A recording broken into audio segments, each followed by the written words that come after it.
Hello students, इस video में हम डिस्कस करेंगे क्लास 10th NCERT मैथमेटिक्स का चैप्टर 5 AP अरिथमेटिक प्रोग्रेशन समांतर श्रेणी। इस चैप्टर का इंट्रोडक्शन वीडियो हम बना चुके हैं और NCERT से कुछ क्वेश्चंस भी हमने देखे थे। AP क्या होती है, सम ऑफ AP समांतर श्रेणी का जो योग होता है वो क्या होता है, उसमें कुछ क्वेश्चन भी देखे थे। अब जो है हमारे एक्सरसाइज 5.2 में कुछ क्वेश्चन दिए हुए हैं और इन क्वेश्चन में रिसीव टर्म होती है स्टूडेंट्स। जैसे ये क्वेश्चन है, क्वेश्चन नंबर 3 का फर्स्ट, इसमें फर्स्ट टर्म दे रखी है, फिर टर्म मिस कर दिया है और फिर ये थर्ड टर्म दे रखी है। सेकेंड टर्म इसमें हमको पता करना है कि कुछ क्वेश्चन, अगला क्वेश्चन में फर्स्ट टर्म मिसिंग है, सेकेंड टर्म दिया है, थर्ड टर्म मिसिंग है, फिर फोर्थ टर्म दिया है। तो इस तरह से जो है हमारे पास कुछ टर्म मिसिंग कर देते हैं और पता पूछते हैं कि अज्ञात पद जो है वो ज्ञात कीजिए। तो इस तरीके के हमारे पास मेनली 2 क्वेश्चन होते हैं। ध्यान से देखिए स्टूडेंट्स, एक क्वेश्चन ऐसे होते हैं जिसमें हमको फर्स्ट टर्म दिया होता है और जिस क्वेश्चन में हमको फर्स्ट टर्म दी होती है वो तो इजीली हो जाता है, लेकिन जिस क्वेश्चन में फर्स्ट टर्म यानी कि ए ही मिसिंग हो तो उसमें हमारे पास इक्वेशन बनती है ए और डी में, जिसको हम एलिमिनेशन से विलोपन विधि से सॉल्व करते हैं और ए और डी की वैल्यू फाइंड हो जाती है इससे। और जब ए और डी की वैल्यू फाइंड हो जाती है तो हम कोई सी भी टर्म निकाल सकते हैं। कैसे निकाल सकते हैं?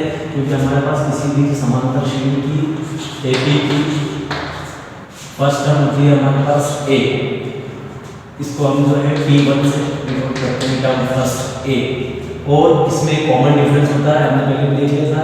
जैसे कि कोई एपी लिखी है तो 2, 4, 6, 8, 10, इन सभी में कॉमन डिफरेंस है, सब में 2-2 का डिफरेंस है। और कॉमन डिफरेंस है सेकेंड टर्म से फर्स्ट टर्म को माइनस करके निकालते हैं तो कॉमन डिफरेंस हमारे यहाँ पे डी से शो करते हैं, वो 2 है। तो अगर कॉमन डिफरेंस ऐड करते चलेंगे तो हमारी सीरीज बनती चलेगी। जैसे 2 में 2 ऐड किया तो 4 आ गया, फिर 4 में कॉमन डिफरेंस 2 ऐड किया तो 6 आ गया, फिर 6 में 2 ऐड किया तो इस तरह से हमारे पास जो है एपी चलती रहती है। तो हमको लिटरली फर्स्ट टर्म और कॉमन डिफरेंस डी पता करना है। फर्स्ट टर्म में डी जोड़ेंगे तो सेकेंड टर्म में डी ऐड कर देंगे तो थर्ड, फिर ऐसे डी ऐड कर देंगे तो फोर्थ, और डी जोड़ते चले जाएंगे। सेकेंड टर्म में हमारे पास P2 ए, इसमें डी ऐड करना है ए प्लस डी। थर्ड टर्म होती है हमारे पास ए, सेकेंड टर्म में फिर से डी ऐड करना है, ये हो जाएगी ए प्लस 2d। यहाँ 3 था तो यहाँ 2d, यहाँ 4 रहेगा तो एक डी का मतलब ए प्लस 3d, यहाँ 5 रहेगा तो हमारे पास जाएगा ए प्लस, जो फिफ्थ टर्म है वो ए प्लस 4d होता है। ऐसा इसलिए होता है स्टूडेंट्स, हमारे पास जो है फार्मूला होता है nth टर्म का a plus n minus 1 into D. इसमें हमारे पास यहाँ पे n है तो यहाँ पे n में से एक कम है, यहाँ 3 है तो यहाँ पे आंसर में 3 में से एक कम है, यहाँ 4 है तो यहाँ 4 में से एक कम है 3। तो इस तरह से जो है हमने इसके फार्मूले डिस्कस किए और हमने इसके क्वेश्चन भी किए। अब देखते हैं कि इस टाइप के क्वेश्चन जिसमें रिसीव टर्म होती है वो क्वेश्चन किस तरह से सॉल्व किया जाता है। तो स्टूडेंट क्वेश्चन फर्स्ट देखते हैं। इस क्वेश्चन में हमारे पास जो है फर्स्ट क्वेश्चन की बात करें तो ए फर्स्ट टर्म दिया हुआ है 2 और सेकेंड टर्म जो कि हमको पता करना है, तो सेकेंड टर्म पता नहीं है हमको, कोई बात नहीं। थर्ड टर्म हमारे पास जो है वो 26 है, थर्ड टर्म जो है B3 जो है 26, B3 जो है हमारे पास गिवन, और फाइंड करना है हमको T2, ये हो जाएगा हमारे पास फाइंड सेकेंड टर्म। तो इजीली फाइंड कर सकते हैं स्टूडेंट्स, जो दिया हुआ है उस टर्म का फार्मूला लगा देंगे तो T3 का फार्मूला हो जाएगा हमारे पास a प्लस 2d, एक कम लेना है तो सभी को पता है। T3 26 दिया हुआ है, a भी पता है तो यहाँ से d को इजीली सॉल्व कर सकते हैं। इसको लेफ्ट हैंड में ले जाएंगे, ट्रांसफर करेंगे इसका तो ये 2 माइनस में हो जाएगा, यहाँ हमारे पास 2d रहेगा, उसके बाद ये हो जाएगा 24 इक्वल टू 2d। तो इस तरह से d इक्वल टू ये 2 को डिवाइड में ले जाएंगे तो d इक्वल टू हमारे पास 12 है, और जब d मिल जाता है और a पता है तो हम कोई भी टर्म निकाल सकते हैं।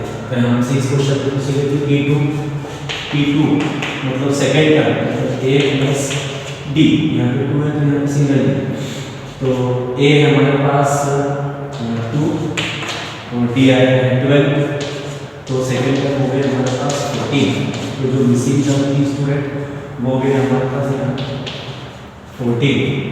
तो इस तरह से जो है हमने मिसिंग टर्म निकाल दी है, क्योंकि हमारे पास कॉमन डिफरेंस 12 है। तो 2 में 12 ऐड किया तो 14, और 14 में फिर से 12 ऐड करेंगे एक बार नहीं तो 26 आ जाएगा।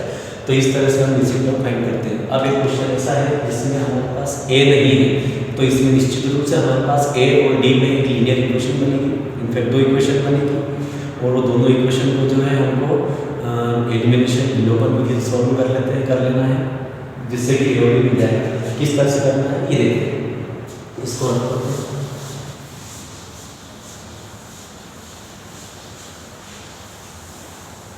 अब हमारे पास ये हमारा क्वेश्चन 3 का सेकंड पार्ट है, जिसमें ए नहीं पता है। हमारे पास जो है सेकंड टर्म गिवन में है T2 जो कि है 13, और फिर थर्ड नहीं है, फोर्थ टर्म गिवन में है T4 जो कि है 3। तो स्टूडेंट्स में इक्वेशन बननी है, तो सबसे पहले सेकंड टर्म का फार्मूला लगाते हैं। सेकंड टर्म मतलब होता है हमारे पास a प्लस डी, और वो है हमारे पास 13 दिया हुआ, और फिर फोर्थ टर्म जो है हमारे पास होता है a प्लस 3d, जिसका जो हमको दिया हुआ है 3। यहाँ पे जो है इसको एलिमिनेशन से सॉल्व कर लेते हैं दोनों इक्वेशन को। तो सॉल्व करके सभी को आता है, यहाँ पे साइन चेंज करेंगे, और a प्लस से यहाँ माइनस हो जाएगा, a प्लस से यहाँ माइनस होगा, और ऐसे कैंसिल हो जाएगा। अब इसको सॉल्व करेंगे तो 3d माइनस 3, तो माइनस का 2d बचेगा यहाँ पर हमारे पास, और यहाँ पर हम देखेंगे कि 13 माइनस 3, तो यहाँ हमारे पास बच रहा है 10। तो इस तरीके से स्टूडेंट्स d की वैल्यू निकल जाएगी हमारे पास, d हो जाएगा इस -2 को नीचे लेंगे, तो d इक्वल टू -5 मिल रहा है स्टूडेंट्स। तो d -5 मिल गया है, और इसी इक्वेशन में इसको इक्वेशन में करते हैं, तो यहीं से एक वैल्यू भी सॉल्व हो जाएगी, एक वैल्यू भी सॉल्व बाय इक्वेशन 1 में a plus D equal to 30, इसमें d की वैल्यू -5 पुट कर देते हैं। तो इस तरह से ट्रांसपोज करके जब इसको d को पीछे इधर एडजस्ट मिलेगा तो पॉजिटिव हो जाएगा, तो d इक्वल टू 18। अब d सॉरी a की वैल्यू क्या होगी, वैल्यू d की वैल्यू d की वैल्यू होगा 5, तो यहाँ पर a की वैल्यू मिल जाएगी। a की वैल्यू पता चली है हमको 18, a भी पता है d भी पता है, तो हम कोई सा भी टर्म निकाल सकते हैं। तो हमारे पास जो मिसिंग टर्म है फर्स्ट एक a, तो a तो डायरेक्ट लिख लेते हैं 18, और अब हमको पता करना है थर्ड टर्म। तो थर्ड टर्म पता करने के लिए हमारे पास जो है फार्मूला हो जाएगा T3 का a प्लस 2d। इस तरह से a प्लस 2d करते ही हमको सेकेंड मिसिंग टर्म मिल जाएगी। a हमारे पास 18 प्लस 2, और d की वैल्यू है हमारे पास -5, तो ये 18 और ये माइनस का 10, और यहाँ पर हमारे पास 8। तो इस तरह से हमारे पास जो फैक्टर मिसिंग करनी थी वो थी 8। तो इस तरह से स्टूडेंट्स हमने ये देखा कि मिसिंग टर्म कैसे फाइंड करते हैं। अगर हमारे पास a नहीं है तो हमारे पास जो दो इक्वेशन बनेगी a और d में, और इस तरह से उसको सॉल्व करके a और d की वैल्यू सॉल्व हो जाएगी। और अगर हमारे पास a है तो डायरेक्टली हम जो है थर्ड मिसिंग टर्म को इसी भी सॉल्व कर सकते हैं a की वैल्यू के हेल्प से। क्वेश्चन और करते हैं स्टूडेंट थोड़ा सा बड़ा, जिससे कि और अच्छे से क्लियर हो जाए।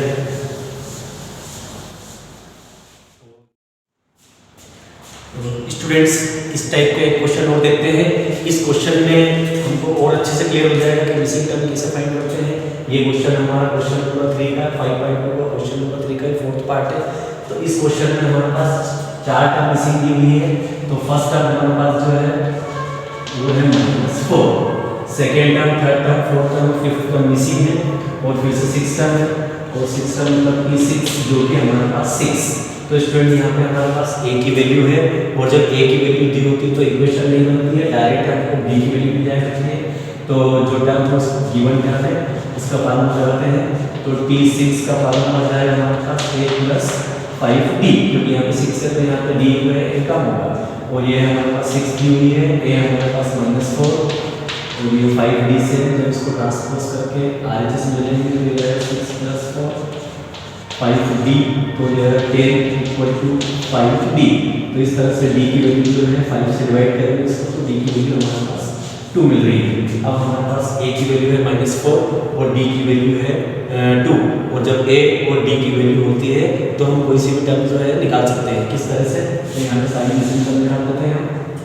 हमारे पास सेकेंड टर्म मिसिंग है जो कि T2, और इसका फार्मूला होगा A प्लस डी, यहाँ 2 तो यहाँ 1D होगा।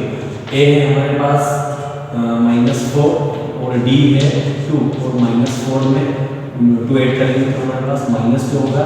तो इस तरह से जो मिसिंग टर्म है हमारी हो जाएगी -2, तो हमारे पहली वाली मिसिंग टर्म -2 है।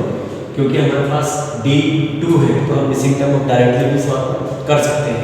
तो आप कैसे सॉल्व करेंगे कि हमारे पास जो है वो 2 ऐड करते जाएंगे तो आगे की टर्म आती जाएगी। तो ये -4 में 2 ऐड किए तो -2, अब -2 में जब 2 ऐड करेंगे तो हमारे पास यहाँ आएगी 0। कैसे आएगी, देख लीजिए T3 हो जाएगा A प्लस 2D, यहाँ 3 है यहाँ 2 होगा, ये डिस्कस कर चुके हैं। A हमारे पास -4 प्लस 2 और T2 में है -2, T2 में 2, तो यहाँ पर भी लिखा है -4 और 2 जा 4, तो -4 प्लस 4 0, तो T3 हमारे पास आई 0। इसी हिसाब से अगर हम देखें तो इसमें फिर से 2 ऐड करेंगे तो यहाँ हमारे पास 2 होगा, इसमें फिर से 2 ऐड करेंगे तो यहाँ हमारे पास 4 होगा। तो इस तरह से हम सारी मिसिंग टर्म सॉल्व कर सकते हैं। तो इस तरह से देखा स्टूडेंट्स हमने इस वीडियो में कि हमारे पास जो है मिसिंग टर्म कैसे सॉल्व की जाती है।